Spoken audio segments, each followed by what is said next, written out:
Okay, Steven here.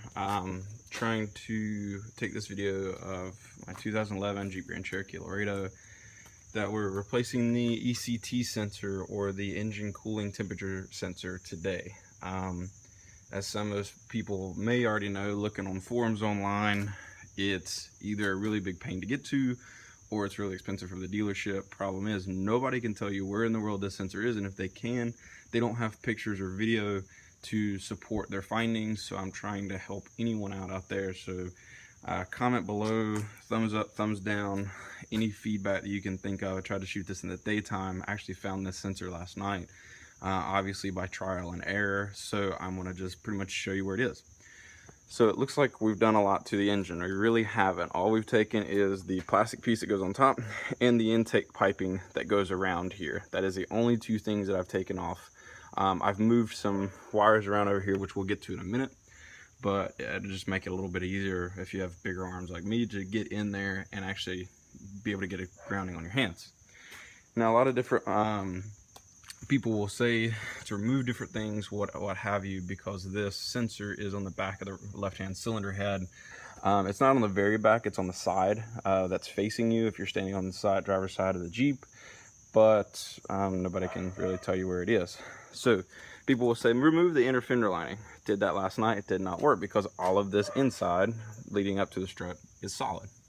Some of your 2012 models does work on that. I did find that fact before I shot this video, but many other models it's not going to, because that's the support for the car.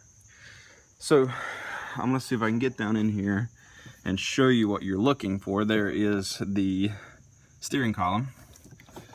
There's a cable that runs. You have some flashing right there. It's got like a little plastic clip.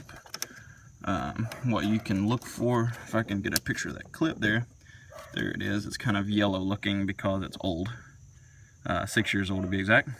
And if you slide that backwards, you're going to run into this clip that's hidden. It's got a red top on it, some purple and blue wiring, and a black clip that attaches to a sensor. And let's see if we can get a good shot of, is right there. Now I'm actually going to show you close up what that sensor looks like when you get in there, so you can get a good feel for it. But if you actually go around the AC lines right here, stick my phone in there, there's that sensor, two-prong male connector. And if you actually will see the red and black connector here, on the inside of it, there's a couple different pressure points here that work on this clip. You want to get down about as low as possible to get your hand in here and push, because there is a clip. I'm going to show you the new sensor here, since I ain't got the old one off just yet. It's about to come off. It's a little jacked up looking right there. So you have to just get your finger on that release clip to be able to get it all over those notches right there. So again, you're at the front of the engine. Walk around down to the driver's side, and again, if you look down in there, you're not going to see the sensor obviously, but you will definitely see the clip down in there. This braided cable right here, I did move. It typically sits right here, has a prong in right there, clips onto the top of the intake manifold. You just wiggle that off back and forth, it'll slide right out, but you have to take your time with it. If not, you will break it. That one little part right there is not cheap, from Dodge, Jeep. So try not to break it, obviously, unless you just want that wire flapping around when you're going down the road and it's a little annoying. So again, right down in there is the sensor you're looking for, if that helps anyone out of what it looks like, what it feels like. Again, that flashing that goes around it is pretty big. You're gonna see it, unless you have any bigger model engines.